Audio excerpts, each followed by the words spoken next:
Muy bien, entonces vamos a Hechos 15. No lo voy a leer todo. Si lo quieres leer en casa estaría bien. Habría que leer desde el versículo 1 de Hechos 15 hasta el 35. Sí. Entonces, como son bastantes versículos, no los voy a leer todos, sino que vamos a ir avanzando en la lectura ahí juntos, yo te voy diciendo. Sí. Estamos avanzando en el tiempo. La pregunta obviamente es válida o no, porque Hechos 15, estamos avanzando aquí aproximadamente, así a lo más, un año. Un año después de que Pablo escribe la carta a los Gálatas, es este evento que estás viendo aquí en Hechos 15, ¿sí? Y lo que va a pasar aquí en Hechos 15 es que la iglesia se reúne, es el primer concilio de la iglesia, ¿sí? Y llegan a la conclusión de que no se les debe de pedir a los gentiles ser circuncidados, pero sí se les debe de pedir abstenerse de lo sacrificado a los ídolos, abstenerse de la sangre, abstenerse de lo estrangulado y abstenerse de inmoralidad sexual, ¿sí? Entonces, misma pregunta que en Gálatas. ¿No recuerdas cuál era el problema en Gálatas? Que los judaizantes de entrada querían que los gentiles convertidos se circuncidaran. Y Pablo dijo, no. Entonces, un año después pasa esto, y aquí en la iglesia, todos los apóstoles, junto con Pablo, Bernabé y los fariseos y todos, los vamos a ver ahorita, llegan a la conclusión de que, ok, no les pidas circuncisión, pero sí pídeles abstenerse de los ídolos, de los sacrificados a los ídolos, de la sangre, de lo estrangulado y de la inmoralidad sexual, ¿sí? Entonces, si te das cuenta, se conecta, ¿sí? Me gustaría, antes de entrar aquí a Hechos, que resumiéramos el mensaje de Gálatas. Y creo que si lo tuviéramos que resumir, lo pudiéramos hacer en cuatro puntos esenciales. Uno, las obras de la carne no tienen ningún valor para salvación. Si te acuerdas que Pablo varias veces dice, ni la circuncisión ni la incircuncisión son nada. Las obras de la carne, lo que tú puedas hacer en tu carne, no tiene ningún valor para salvación, no añade nada a tu salvación, no te ayuda en nada. Y de hecho, ya estando en Cristo, no sirven absolutamente para nada, ¿sí? Nadie es salvo por sus acciones, por sus decisiones o por su obediencia, ¿sí? Las obras de la carne no sirven para nada en cuanto a salvación. Segundo, la ley tiene un propósito. El propósito de la ley, el propósito supremo de la ley es, ¿te acuerdas cómo dice Pablo específicamente?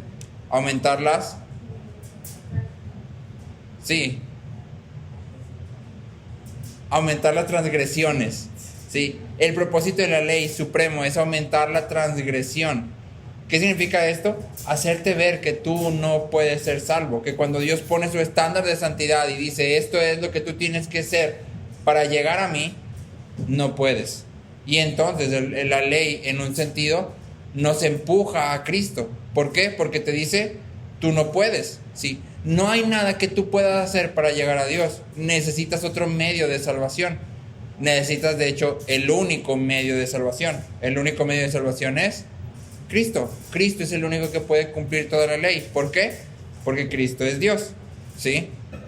Tercero, lo único que necesitamos para salvación es fe en Cristo, ¿sí? ¿Necesito dejar de escuchar música del mundo para ser salvo? No. ¿Necesito dejar de decir groserías para ser salvo? No. ¿Necesito dejar de fumar para ser salvo? No. ¿Necesito dejar de estar en mi relación extramarital para ser salvo? No. ¿Necesito perdonar a todos los que me han hecho daño para ser salvo? No. Lo único que necesito es salvación, es fe en Cristo. Es todo lo que necesito. Fe en Cristo. Pero la fe en Cristo nos lleva al cuarto punto. Somos salvos solo por fe, pero la fe que salva nunca está sola. Es decir, no necesito hacer nada de esto, no necesito dejar mi relación extramarital, no necesito perdonar a todos los que me han ofendido, no necesito dejar las groserías, el alcohol, el cigarro, no necesito dejarlo para ser salvo. Pero una vez salvo, lo voy a dejar. ¿Por qué? Porque la fe que salva, la verdadera fe, nunca está sola, siempre tiene con ella fruto, ¿sí? Y entonces, una vez que he sido verdaderamente salvo, mi vida se va a alinear al Evangelio, ¿sí? El proceso de santificación está ligado al de justificación, no se pueden separar, ¿sí? Entonces, la pregunta aquí para ti, para mí en Hechos 15 es ¿cómo podemos conectar estas dos cosas? Que no necesito hacer nada y que sin embargo el Concilio de Jerusalén está diciendo que los gentiles se abstengan de sangre, de sacrificar a los ídolos, de cómo puedo conectar esto conmigo, qué significa, ¿sí? Sí, significa que no debo de circuncidarme, pero sí debo de guardar estos otros 4 requisitos. Significa que no puedo comer moronga. Significa que no puedo comer un corte de carne 3/4 o 1/2 porque tiene sangre. ¿Qué significa? Esa es la pregunta, ¿sí? Entonces, acompáñame a Hechos 15 y vamos a leer, como te dije, salteado. Leemos primero los primeros 2 versículos. Hechos 15, versículos 1 y 2. Dicen: algunos que llegaron de Judea enseñaban a los hermanos: si no se circuncidan conforme al rito de Moisés, no pueden ser salvos.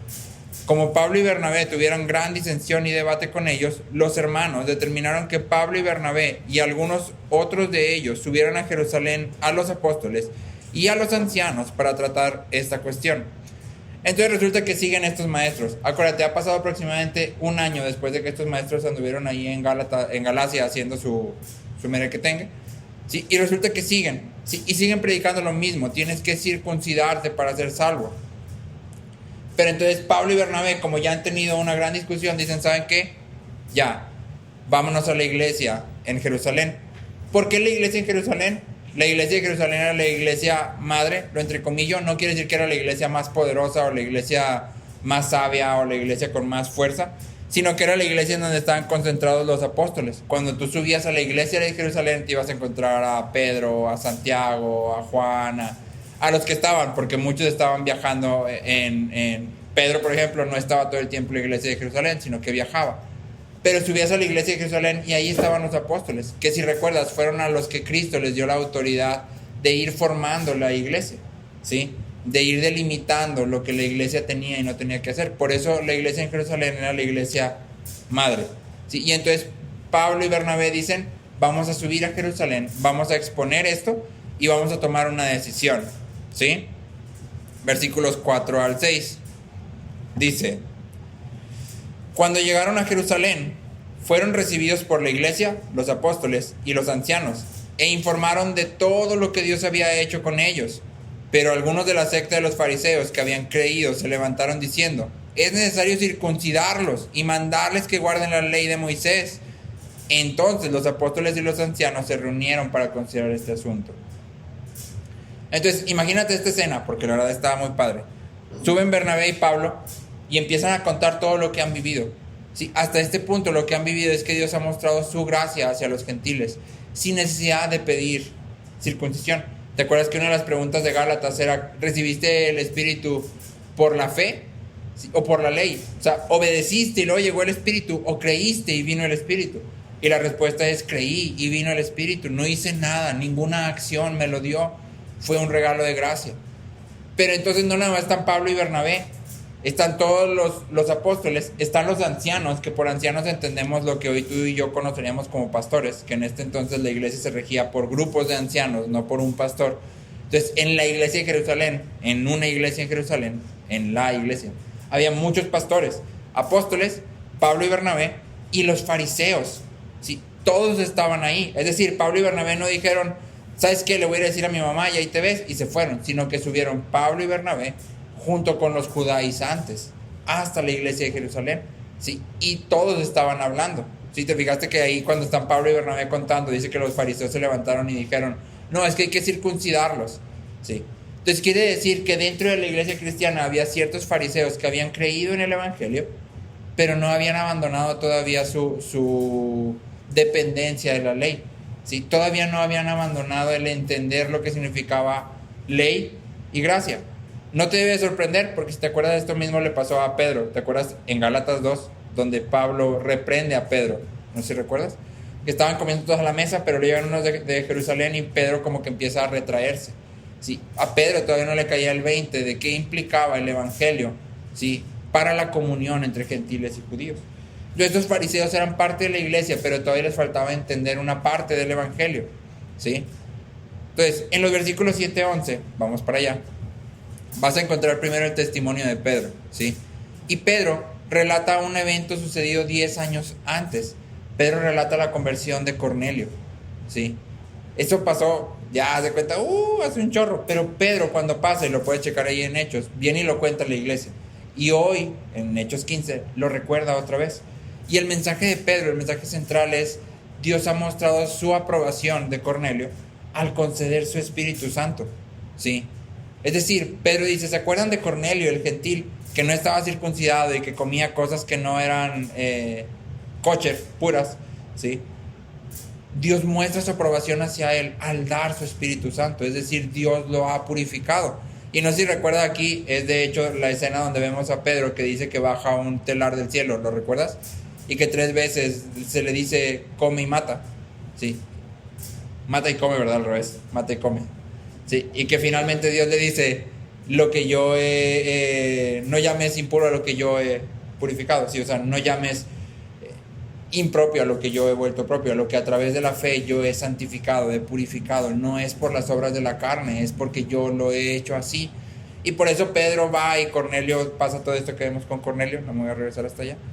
Pero el punto central de Pedro es: la pureza verdadera viene de la fe, no de una marca externa, ¿sí? Puede ser circuncidado y ser impuro a los ojos de Dios. ¿Por qué? Porque la pureza ya no se mide en términos rituales, ¿sí? La pureza tiene que ver con la justicia que te es imputada, la cual solo tiene una forma de ser imputada, y es fe, ¿sí? Por la fe.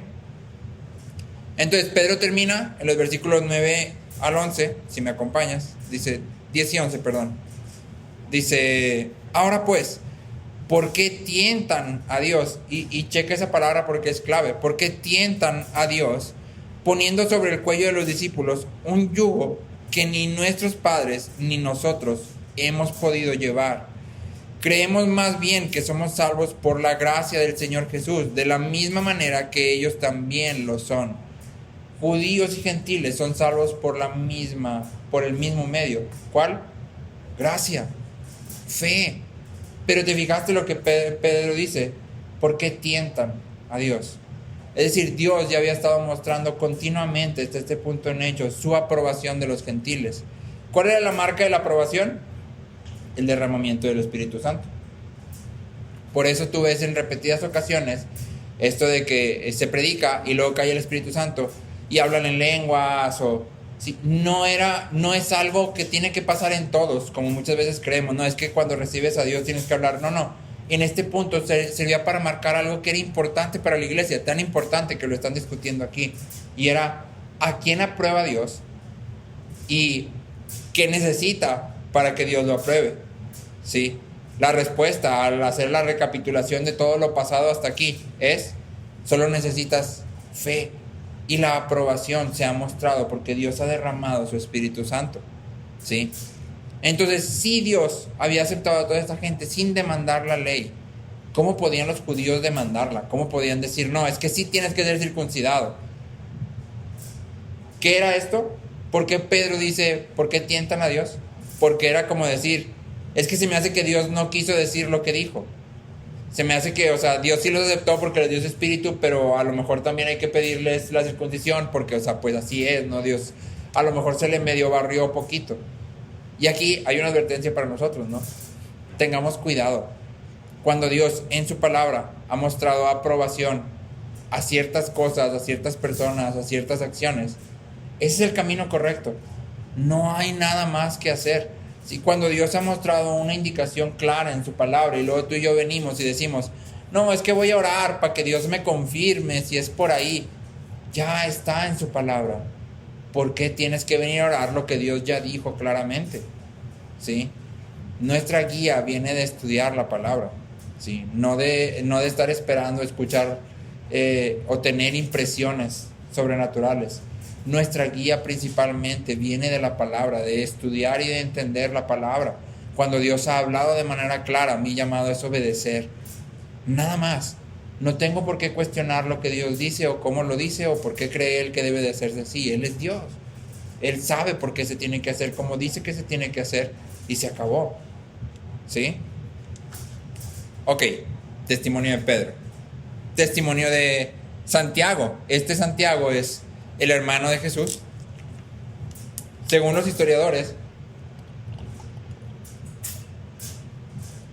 Santiago se convirtió en el primero entre muchos en la iglesia de Jerusalén, lo que quiere decir que Santiago tomó un rol de un liderazgo más prominente, ¿sí? En los versículos 13 al 18 encontramos el testimonio de Santiago. Entonces, mientras que Pedro regresa a la experiencia personal, Pedro dice, me acuerdo de una vez hace 10 años cuando fui con Cornelio y Dios me habló, ¿sí? Y le dio una impresión y tuvo una visión y habló con Dios y todo esto. Santiago recurre a la palabra, ¿sí? Pero no recurre a la palabra nada más, sino que conecta la experiencia de Pedro con la palabra, ¿sí? Santiago lo que hace es decir, sí, esto que Pedro acaba de platicar justamente tiene que ver con esto que Dios había dicho que iba a hacer, ¿sí? Y cita un pasaje de Amós, que lo puedes leer ahí en el versículo 16. Dice, después de esto volveré y reedificaré el tabernáculo de David que ha caído, y reedificaré sus ruinas y lo levantaré de nuevo, para que el resto de los hombres busque al Señor, y todos los gentiles que son llamados por mi nombre, dice el Señor, que hace saber todo desde tiempos antiguos. Entonces lo que hace Santiago es decir, justo eso que le pasó a Pedro, Dios había dicho que iba a hacer. Aquí está, donde dice que Él va a restaurar el tabernáculo para que todos los hombres vengan a Él, judíos y gentiles por igual, ¿sí? Entonces aquí tú y yo tenemos otra forma en que debemos guiarnos. Nuestra experiencia nunca puede ser normativa. Es decir, cuando tú te convertiste, tal vez pasaron ciertas cosas en tu vida, ¿sí? O tal vez en tu caminar con Cristo han pasado ciertas cosas en tu vida, ¿sí? Puede ser que hayas vivido cierta liberación de ciertas tentaciones inmediata. Por ejemplo, no es que yo antes de venir a Cristo decía groserías, pero ya vine a Cristo y ya se me quitó para siempre, ¿sí? O sea, así en cuanto vine a Cristo, al día siguiente ya no decía groserías. No significa que porque te pasó a ti, a todo mundo le tiene que pasar. Y al que no le pase como a ti, está mal, está en pecado o no ha sido salvo. Es una experiencia. Es válido, tiene una función de edificar, de dar ánimo, no de establecerse como norma para los creyentes, ¿sí? Puede ser que cuando tú viniste a Cristo tuviste una impresión. Por impresión nos referimos a lo mismo que vio Pedro, no una visión, o escuchaste una voz de Dios, o en tu caminar en Cristo has tenido este tipo de impresiones, donde escuchas o ves, o Dios te habla de maneras extraordinarias si quieres verlo. Pero no puedo convertir eso en la norma. No, es que Dios habla con una voz audible y nos tiene que hablar a todos porque me habló a mí y a todos nos tiene que hablar. Estoy errando. Mi experiencia nunca se puede convertir en la norma para todos los creyentes. La única norma es la palabra. Y por eso Santiago hace lo que hace. Santiago dice, sí, Pedro tuvo una experiencia y experiencia muestra, pero muestra algo que la Biblia dice, ¿sí? De manera que si la Biblia lo dice, es normativo para todos los creyentes en todos los tiempos. Y Pedro solo es la muestra de lo que la palabra había dicho que iba a hacer, ¿sí? Entonces, tú y yo tenemos que tener cuidado. La palabra siempre es nuestra máxima autoridad. La palabra siempre es la norma. De hecho, si alguna de mis experiencias se sale de la norma de la palabra, ¿qué voy a hacer? Desechar la experiencia. Aunque haya parecido muy espiritual, o me haya llenado de paz, o haya sentido muy hermoso, muy bonito, no importa. Si se sale de la norma de la palabra, yo voy a desechar la experiencia, ¿sí? ¿Cuál es el principal medio de comunicación de Dios hacia mí? La palabra, ¿sí? Es lo que Él ha dejado escrito, ¿sí? Y ahí está todo lo que tú y yo necesitamos para vivir como cristianos que glorifiquen y disfruten de Él para siempre. Entonces la palabra es el principal medio, ¿sí? Ahora, en el versículo 19 y 20, Santiago concluye y dice, por tanto, yo opino que no debemos molestar a los que de entre los gentiles se convierten a Dios, sino que les escribamos que se abstengan de cosas contaminadas por los ídolos, de fornicación, de lo estrangulado y de sangre, ¿sí? Entonces, 4 cosas que se les prohíbe, ¿sí? Sangre, fornicación, que es, acuérdate la palabra porneia, que significa toda inmoralidad sexual, cualquier forma de inmoralidad sexual, lo estrangulado y lo sacrificado a los ídolos, ¿sí? Los primeros 3 tienen una conexión muy clara. Sangre, sacrificado a los ídolos y estrangulado tienen que ver con prohibiciones claras respecto a la comida, ¿sí? ¿Por qué lo estrangulado? Estrangulado se refería a animales a los que no se les drenaba la sangre cuando eran muertos. Los mataban de forma que quedaba sangre dentro de su cuerpo y según la ley en Levítico eran impuros, no se podían comer, ¿sí? Por eso dice de lo estrangulado, es decir, de esos animales que no se siguió el proceso correcto de decapitarlos y que escurriera la sangre y luego ya venderlos como carne, esos no te los puedes comer, ¿sí? En otras versiones dice de lo ahogado, es lo mismo que estrangulado, es decir, no sé cómo se dirá, no lo drenaste de sangre, no lo vaciaste, no lo escurriste, pues, ¿sí? La última es la inmoralidad sexual, pero en realidad esto también tiene que ver con lo ritual, no tiene que ver con una norma moral, ¿sí? La comida, lo que estamos viendo, no tiene que ver con moral, ¿verdad? Que no es bueno ni malo la carne de uno o la carne de otro, no es mala carne, buena carne, es carne al final, ¿sí? La regulación de la inmoralidad sexual es igual en este punto. ¿Por qué? Porque si tú y yo decimos, no, es que la inmoralidad sexual aquí es moral, es ética, quiere decir que los gentiles hasta este punto no se estaban cuidando de la inmoralidad sexual. Los gentiles que habían venido a Cristo. Sí, todos estaban cuidando. Pablo constantemente los llama, hey, tu forma de vida tiene que cambiar. Entonces aquí no se está hablando de, se me había olvidado decirte que no puedes vivir en inmoralidad sexual, o sea, es que se me pasó. Sí, no. Se está hablando de otra cosa y justo eso es lo que vamos a abordar. Hay dos puntos aquí que son importantes. Uno, la iglesia, los apóstoles y los ancianos reconocen que solo es la fe la que salva. Los gentiles no tienen necesidad de someterse a la ley de Moisés porque Dios ya los ha aceptado por gracia, purificándolos a través de la fe. Solo la fe salva, no hay necesidad de la ley mosaica, ¿sí? Pero en segundo lugar, en el libro de Hechos, tú y yo vemos la historia del Espíritu Santo formando la iglesia. El libro de Hechos es esta historia, es Lucas narrando cómo el Espíritu Santo iba formando la iglesia, añadiendo a los que habían de ser salvos, dándole una estructura, ¿sí?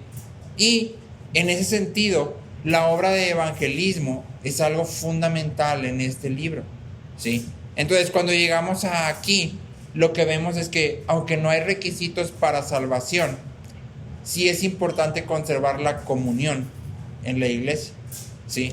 Entonces Santiago dice, ok, no necesito pedir nada, salvo eres solo por fe.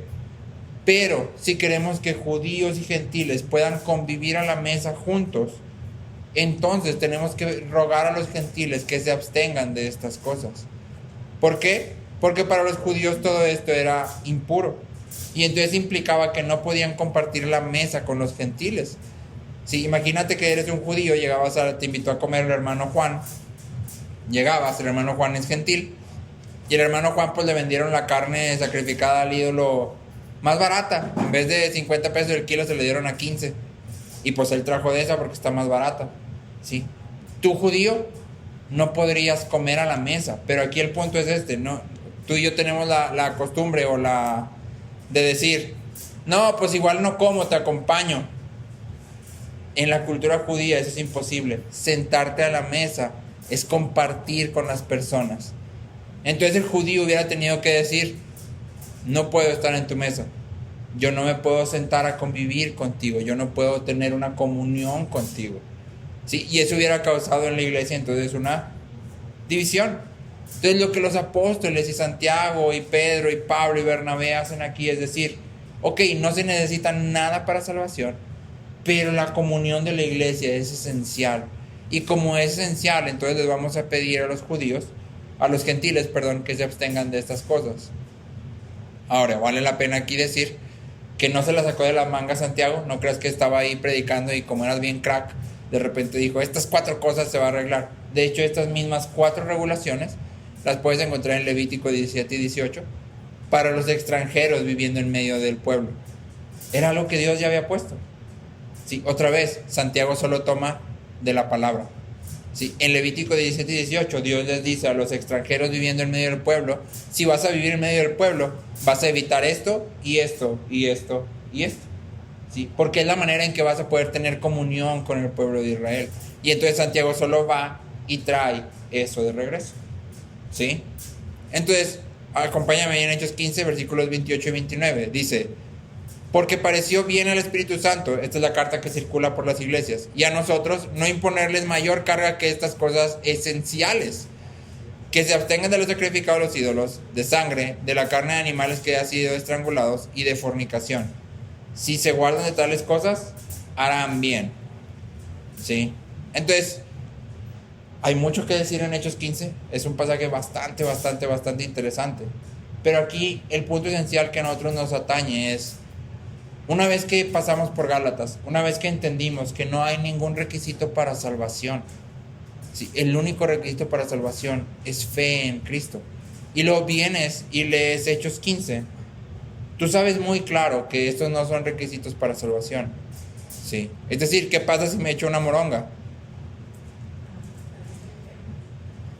Te daría asco porque está re fea la moronga, pero bueno. ¿Qué pasa si te echas un cortecito, un medio, que lo cortas y todavía le escurre la sangre? Nada, no pasa nada. ¿Por qué? Porque el propósito de estos 4 principios aquí era proteger las conciencias de los judíos. ¿Estás comiendo con algún judío? No, entonces no pasa nada. Ahora, que si viene un judío y estás sentado en la mesa, pues tira tu moronga y cócete tu carne al full o cambia de comida. ¿Sí? ¿Por qué? Porque el propósito es cuidar su conciencia. ¿Sí? Entonces, obviamente tiene aplicaciones para nosotros, pero aquí quiero abrir un pequeño paréntesis chiquitito por si queda alguna duda respecto a la estructura de las 4 cosas que están pidiendo la iglesia, los apóstoles, o cómo es que aplican en ese momento, no hoy, sino en ese momento. Porque específicamente que han sido estrangulados, o sea, ¿cómo los mataban? Estrangulados, los ahorcaban, entonces no les escurría de sangre. O sea, acuérdate que lo correcto en el Antiguo Testamento era les mochabas y los escurrías. Okay. Entonces, si no les mochas la cabeza, si nomás los ahorcas, ¿sí? ¿Por dónde les escurre la sangre? Se queda dentro de la carne. Y como biológicamente, el hecho de que se quedara la sangre era... Y estabas comiendo sangre, que era ritualmente impuro para los judíos.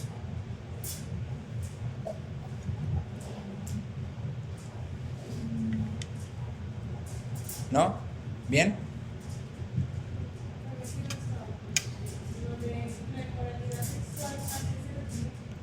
A la ética, al nivel de ética sexual de los gentiles. Sí, no estamos hablando de inmoralidad sexual en forma sí, estamos hablando en forma de el estándar que había. O sea, acuérdense que en ese tiempo se permitían, por ejemplo, en la cultura romana, relaciones entre miembros cercanos de la familia. Es decir, se podía casar un tío y una sobrina, un primo y una prima. Era permitido por la ley. En el estándar judío, no ciertas relaciones. Entonces, cuando dice aquí inmoralidad sexual, se refiere a eso, no se refiere a promiscuidad. Eso está prohibido en todo sentido, me explico. O sea, todos los creyentes sabían que no podían vivir en promiscuidad. Aquí más bien es, ten cuidado con tus relaciones, elévalas al estándar ético de los judíos para que puedan convivir de forma sana, ¿sí? De forma correcta. ¿Sí? Muy bien. Ok, entonces ahora sí vámonos a la aplicación para nosotros, ¿sí? ¿Cuáles son las consecuencias de esto para nosotros? ¿Qué podemos aprender de Hechos 15? Muchísimo. Pero me quisiera enfocar aquí en un tema que ya hemos hablado en Gálatas, pero yo creo que es importante reafirmarlo porque de repente ahí se nos va, ¿sí? Y es el tema de la conciencia y nuestros derechos. Entonces te quiero dar 5 principios para ejercer libertad cristiana. 5 principios para ejercer libertad cristiana.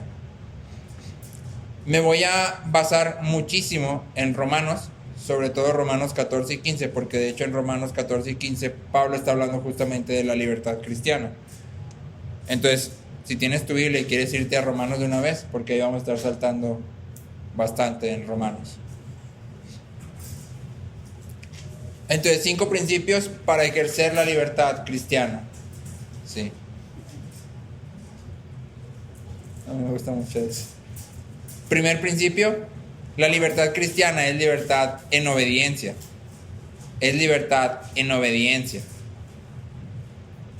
En Romanos 6:19 dice: Así, ahora presenten sus miembros como esclavos a la justicia para santificación. Entonces, todos los creyentes somos llamados a vivir a la luz del Evangelio, caminando en línea con Él y renunciando al pecado que nos acecha. Libertad cristiana no significa hacer lo que quiero. ¿Sí? La gracia no quita la ley, la cumple. Y entonces nos libera para vivir a la luz de la ley sin temor a la condenación. ¿Sí? Por eso dice Romanos 6:19, ahora presenten sus miembros como esclavos a la justicia. ¿Sí? Esclavos a la justicia. Importante conexión aquí. La ley muestra la justicia de Dios, en el sentido de que, ¿te acuerdas? Lo platicábamos ahorita, la ley sirve para aumentar las transgresiones. Una transgresión quiere decir que quebraste una ley. Una ley marca lo que es justo e injusto. Entonces, cuando dice, presenten sus miembros como esclavos a la justicia, te está diciendo, ahora ven y vive a la luz de la ley, pero libre. ¿Por qué libre?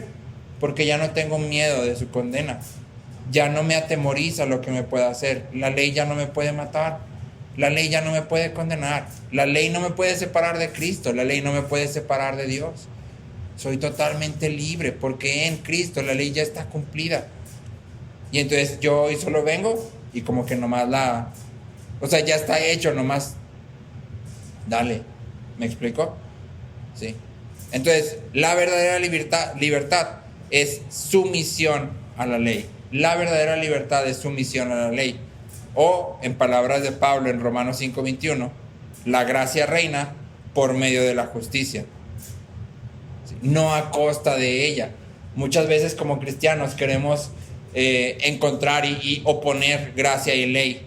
¿Sí? No, es que ya estamos en la gracia, la ley ya no aplica. No, sí aplica. O sea, aplica para siempre y siempre. El punto aquí es que para los hijos de Dios aplica de una manera diferente. Ya no le tienes miedo, ya no es tu maestro y no te va a salvar.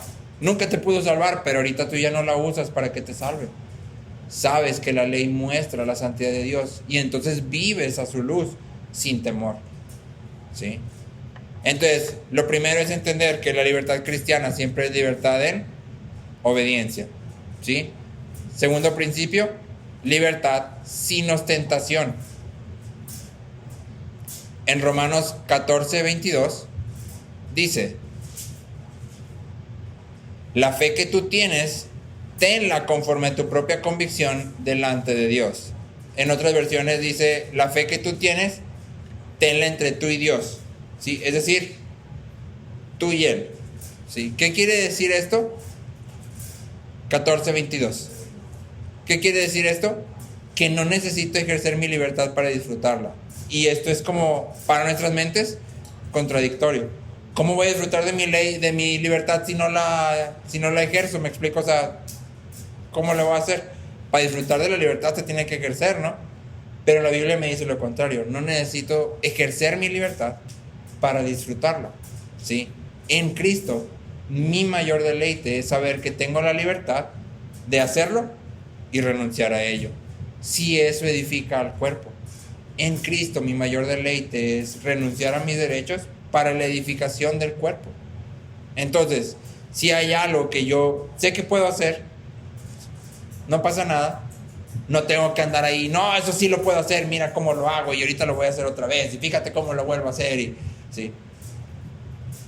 Que puedas tomar, no sé, coca, que tu conciencia te permita tomar coca. No tienes que andar ahí por todas partes diciendo, no, mira cómo tomo coca y como pastelitos y qué importa y soy gordo. Y no tienes que. Si hay alguien que dice, no, así cómo vas a tomar coca, mira, es malo, no le hace nada bien a tu cuerpo, nomás o sea. Y para no dañar su conciencia tú puedes decir, ay, pues hoy no tomo coca, ¿qué pasa? Nada, en absoluto. Digo, es un ejemplo burdo la coca, ¿verdad? Pero tradúcelo a los ejemplos más significativos, exactamente. Sí. En Romanos 14:19, atrásito de lo que leímos, dice, así que procuremos lo que contribuye a la paz y a la edificación mutua. Y aquí, esta brothercita me gustó, es de Sinclair Ferguson, y dice, si tengo que ejercer mi libertad, entonces ya no es libertad. Si tengo que ejercer mi libertad, entonces ya no es libertad. ¿Sí? Si no puedo renunciar a ese derecho, entonces no es un derecho. Ahora ya soy un esclavo de esa cosa. ¿Sí? Entonces, segundo principio, libertad sin ostentación. Si hay algo que sabes que puedes hacer porque el Evangelio te lo permite, pero a otra persona le es motivo de caer, y tú no puedes renunciar a ello, entonces ya no eres libre. ¿Sí? Entonces ya no tienes libertad, ya estás siendo esclavo de eso. ¿Sí? No tengo que andar ahí, soy libre, mira cómo hago todo lo que... ¿Me explico? Yo soy libre, mira cómo renuncio a mis derechos de ser necesario. ¿Sí? Tercer principio, libertad sin juicio. Romanos 14, versículo 1 y 3. Romanos 14, versículo 1 y 3. Dice: acepten al que es débil en la fe, pero no para juzgar sus opiniones. Versículo 3.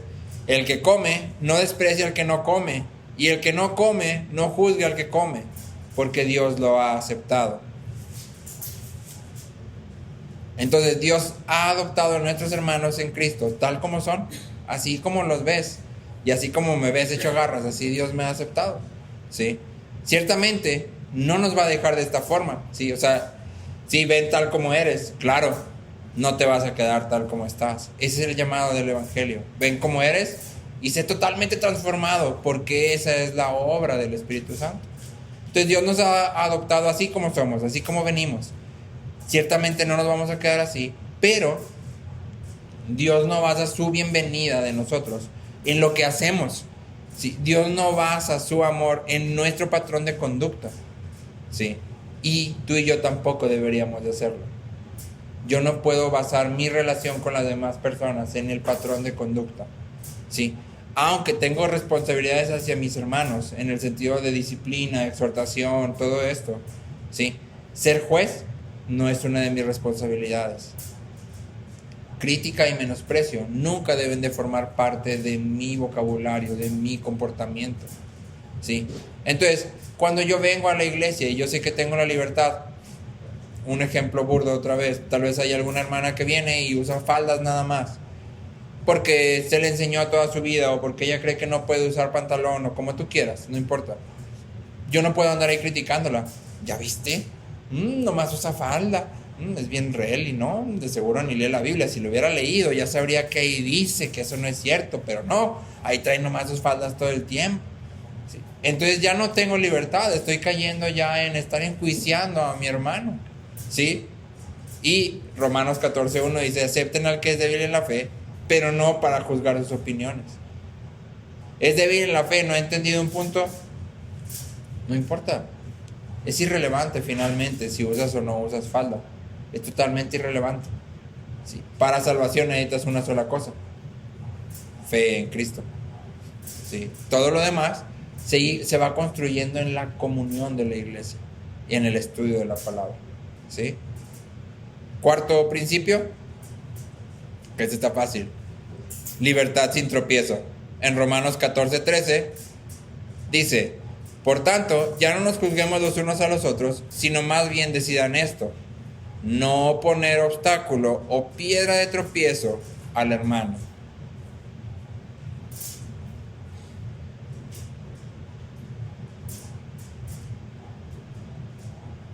Nuestra libertad no es para deleitarnos en nuestras preferencias, sino para servir a otros.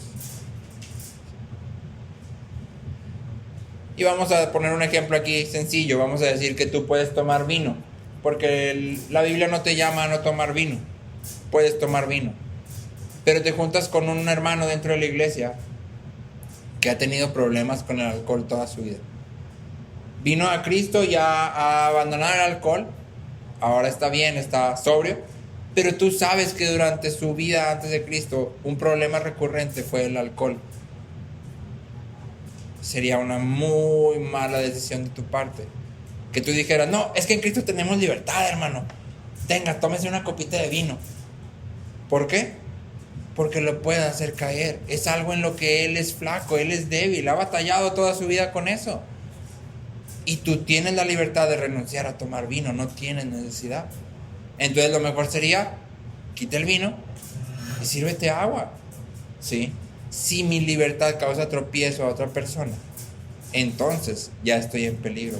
Mi libertad nunca debe ser ejercida a costa de otros en la iglesia, ¿sí? Y quinto principio, libertad que agrada a otros. Romanos 15, versículos 1 al 3, dice: así que nosotros, los que somos fuertes, debemos sobrellevar las flaquezas de los débiles y no agradarnos a nosotros mismos. Cada uno de nosotros agrade a su prójimo en lo que es bueno para su edificación, pues ni aun Cristo se agradó a él mismo. La verdadera libertad del cristiano no demanda sus derechos. Tengo derecho a... Como cristianos sabemos que no poseemos ningún derecho, y de hecho es el punto medular de todo. Tú y yo no tenemos ningún derecho por naturaleza, porque ¿sabes qué? Pecamos. Y como pecadores estamos condenados, ¿sí? En nuestro pecado hemos renunciado, hemos cedido todos nuestros derechos. No tenemos derechos. Y entonces cuando reconocemos que lo que tenemos en realidad son privilegios, los ejercemos como tal, como privilegio. Este es un privilegio que pudiera yo ejercer de vez en cuando, dependiendo de la situación, ¿sí? Pero aquí hay una advertencia, y aplica para todo, pero aplica sobre todo en este tema de la libertad. ¿Por qué? Porque nuestras conciencias son diferentes, nuestros trasfondos son diferentes, nuestra enseñanza es diferente cuando llegamos a Cristo, ¿sí? Venimos con un set de ciertas ideas, y muchas veces, aunque venimos a Cristo, nos parecemos a estos fariseos que veíamos en Hechos. Ya estaban en la iglesia, pero seguían diciendo, hay que circuncidarlos. Entonces muchas veces tú y yo venimos a Cristo, pero todavía traemos en nuestra mente ciertos conceptos de lo que es bueno y malo según nosotros, que ni siquiera podemos fundamentar en la Biblia. Simplemente es una idea que yo tengo, es que yo creo que eso es malo, ¿sí? ¿Por qué? No, pues que mi papá siempre me dijo, mi mamá siempre me dijo, o es que eso nomás lo usa la gente que así, o acá, ¿sí? Y es una idea mía. Y entonces cuando yo traigo esa idea y luego vengo a la iglesia y mi conciencia es así débil, no puedo querer esclavizar a todos a mi conciencia, ¿sí? Ejemplos más claros y que se han tocado muchas veces, los tatuajes, ¿sí? En la Biblia no hay ninguna prohibición para los tatuajes, pero muchas veces venimos de un trasfondo en el que no, es que los tatuajes son de gente mala, solo los malos se los hacen, solo los cholos se los hacen, solo los que no tienen trabajo, los vagos, y entonces vengo a la iglesia y si alguien tiene un tatuaje es un vago, es un cholo, es malo, ¿sí? ¿Dónde dice en la Biblia? En ningún lado, pero yo creo, y luego lo impongo en la iglesia, ¿sí? Lo impongo no de que ande predicando, porque tal vez ni siquiera predico, pero cuando veo a alguien el comentario sale todo el tiempo, ¿sí? Y ya no estoy ejerciendo ninguno de los otros 4 principios de libertad, pero aparte, si mi hermano me escucha, pues él va a tener que renunciar a su libertad, ¿sí? Otro ejemplo burdo, un hombre con aretes, que traiga un diamante aquí bling bling como, ¿cómo se llama? Morgan Freeman, así es, un diamante de no sé cuántos quilates. No vas a encontrar nada en la Biblia que explícitamente diga que no puedes traer un arete, ¿sí? Digo, son gustos personales, ¿verdad? Cada quien se podrá poner lo que quiera, pero tal vez tú dices, no, es que eso que se pongan aretes los hombres, eso también es de esto, es de aquello, y entonces impongo exactamente mi conciencia. O no, es que como las mujeres se van a cortar el cabello cortitito, eso es de hombres, o ese corte se ve muy mal, eso nomás. Impongo mi conciencia, ¿sí? Y juzgo a todos y obligo a todos a que se pongan debajo de mi conciencia, ¿sí? ¿Me explico? Entonces, aquí hay una advertencia, hay algo en lo que tenemos que tener cuidado. Calvino dice, frenamos el uso de nuestra libertad por el bien de nuestros hermanos débiles, pero no cuando somos confrontados por fariseos que demandan conformidad a lo que no está en la palabra, ¿sí? Por amor a mi hermano débil, yo puedo frenar mi libertad, pero si hay alguien que está ejerciendo tiranía a través de su debilidad, no es lo correcto yo nada más quedarme callado y no, pues es que ya en la iglesia no usamos faldas, venimos todos de peinaditos como Benito Juárez y porque luego el hermano se enoja y no, pues no hay que hacerlo a que caiga, no va a hacer que su conciencia tropiece. No es correcto. De hecho, estamos cerrando en el llamado del evangelio. Cuando el evangelio está en juego, la libertad debe practicarse. ¿Sí? Cuando el evangelio está en juego, la libertad siempre se practica. Como en el caso de Pedro y Pablo en Gálatas, ¿te acuerdas? Pedro se quitó de la mesa y Pablo, ¿qué hizo? Lo reprendió, pero no nada más eso, sino que fue y comió a la mesa con los gentiles. Usó su libertad. ¿Por qué? Porque era una cuestión de evangelio. Era una implicación del evangelio. Si Pablo no hubiera dicho nada, el evangelio en la iglesia de Galacia se hubiera distorsionado totalmente. Entonces, cuando el evangelio está en juego, mi libertad siempre se utiliza. Aunque pueda ser ofensiva para los que están ahí. Si es un tema esencial del evangelio, yo no me puedo quedar callado. ¿Sí? Si es un tema esencial del evangelio, tengo que hacer lo que el evangelio me llama a hacer. Siempre. Cuando la estabilidad de un cristiano débil está en juego, mi libertad se frena. Cuando la estabilidad de un cristiano débil está en juego, mi libertad se frena. Lutero dice, el hombre cristiano es el más libre señor de todo y sujeto a nadie. El más libre señor de todo y sujeto a nadie. El hombre cristiano, cita seguida, es el siervo más diligente y sujeto a todos. Y esa es como la, ¿qué es? Paradoja, la antinomía ¿cómo puede ser las dos cosas al mismo tiempo? Justamente es el punto, somos las dos cosas al mismo tiempo. No estamos sujetos a nadie, pero por amor nos sujetamos, ¿sí? No somos siervos de nadie, pero por amor servimos a todos. Y es el punto, ¿sí? El hombre cristiano es el más libre señor de todo y sujeto a nadie. El hombre cristiano es el siervo más diligente y sujeto a todos, ¿sí? Entonces, en Romanos 15:1, si me acompañas ahí, por favor, hay un entre líneas de Pablo. Pablo escribe muy bonito, como que sabía decir las cosas así, muy bonito. Y Romanos 15:1 dice, así que nosotros los que somos fuertes debemos sobrellevar las flaquezas de los débiles y no agradarnos a nosotros mismos. Checa cómo empieza. Así que nosotros los fuertes. ¿De cuál es Pablo? De los fuertes. ¿Qué está diciendo Pablo? Imagínate que estás leyendo la carta y te la acaba de mandar Pablo. En el capítulo 14 todo se trató de que debes de cuidar al hermano débil, ten cuidado de tu conciencia, no lo hagas caer. Ya escuchaste ese pedazo de la carta y estás así de amén, gloria a Dios por Pablo. No, ese sí sabe, no, sí que me cuiden mi conciencia, que no, sí, es que eso no sabes cómo hace batallar y sí. Pero luego empieza y dice, así que nosotros los que somos fuertes, ¿qué te está diciendo? Tú eres de los débiles, ¿sí? Y no es que Pablo esté, yo fuerte, tú débil. No, Pablo está diciendo, hey, todos tenemos que ser fuertes. La conciencia de todos necesita madurar y crecer en la palabra hasta llegar a ser una conciencia fuerte. ¿Sí? El hermano de conciencia débil no se puede quedar de conciencia débil para siempre. Si se queda de conciencia débil para siempre, no está viendo en su vida un crecimiento, una madurez, un aprender, un estudiar la palabra, ¿sí? Entonces, en ese sentido, la advertencia tiene dos aplicaciones. La primera, ya te la dije, si el evangelio está en juego, mi libertad siempre se ejerce. Si el evangelio está en juego, si es algo esencial del evangelio, yo siempre voy a usar mi libertad, aunque sea ofensiva para algunos, ¿sí? Siempre. Pero en segundo lugar, yo debo de procurar que la conciencia de todos en la iglesia crezca, madure, se fortalezca, ¿sí? Es decir, volvemos al ejemplo de la hermana que no usa pantalones, usa solo faldas. Y tal vez Lisbeth escuchó que la hermana usa solo faldas porque ella considera que está mal. Y entonces el domingo que sigue se trae falda, Liz. para tratar de tener cuidado de su conciencia, ¿sí? Pero no quiere decir que de ahí en adelante toda su vida Lisbeth va a usar faldas hasta que la hermana se la lleve el Señor, se muera o se vaya a otra iglesia, ¿sí?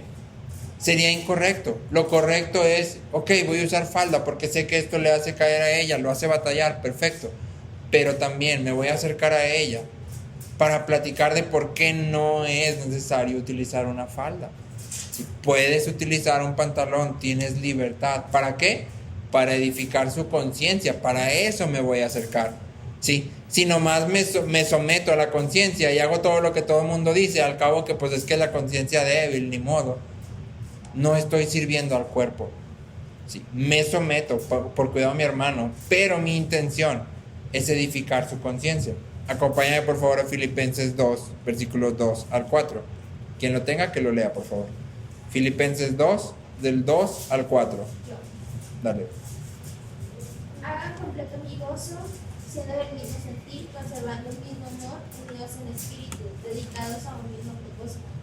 No hagan nada por egoísmo o por vanagloria, sino que con actitud humilde cada uno de ustedes considere al otro como más importante que a sí mismo, no buscando cada uno sus propios intereses, sino más bien los intereses de los demás. Exacto. Entonces, punto clave que me gustaría resaltar aquí, en el versículo 2, hagan completo mi gozo, siendo del mismo sentir. ¿Sí? La palabra aquí que nuestra Biblia traduce como sentir, también se pudiera traducir como actitud. ¿Sí? Completen mi gozo siendo de la misma actitud. ¿Sí? Entonces, parte de lo que la Biblia nos llama a hacer es edificarnos todos, crecer todos, hasta estar todos en el mismo canal, en la misma actitud, conservando el mismo amor, unidos en espíritu, dedicados a un propósito, ¿sí? ¿Cómo vamos a lograr esto? Vamos a lograr esto perseverando en conocer a Dios cada día más, pero no cada quien en su casa. No, esta semana me aventé unos devocionales que no sabes, y leí un libro que no sabes, y oh no, escuché unas prédicas del pastor fulanito y manganito y sutanito y un comentario y no, qué bueno, gracias a Dios, ¿sí? Pero es como que, y Francis que me ayude un poco, pero es como que una célula en tu cuerpo esté absorbiendo acá un chorro de grasa y energía y todo, pero solo esa célula, todas las demás andan ahí todas. ¿De qué sirve? De nada.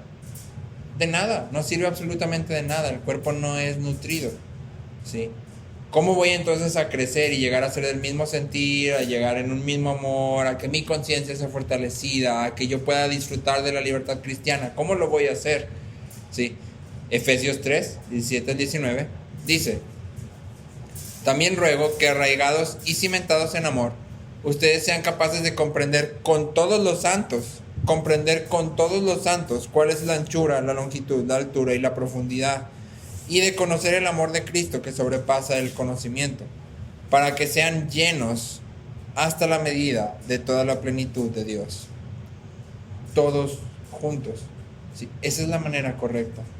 Entonces, cuando yo ejerzo mi libertad, ¿sí? O cuando renuncio a ella, mi propósito sigue siendo siempre el mismo: edificar al cuerpo. ¿Sí? Si ejerzo mi libertad, la voy a ejercer porque hace bien al cuerpo, ¿sí? Como en el caso de Pablo comiendo con los gentiles, aun cuando Pedro estaba ahí, ¿sí? Si ejerzo mi libertad, la voy a ejercer para edificar al cuerpo. Y si renuncio a mi libertad, voy a renunciar a ella para edificar al cuerpo. Exactamente para lo mismo, ¿sí? Y es el cuidado que tú y yo debemos de tener respecto a nuestra libertad como creyentes. ¿Ok?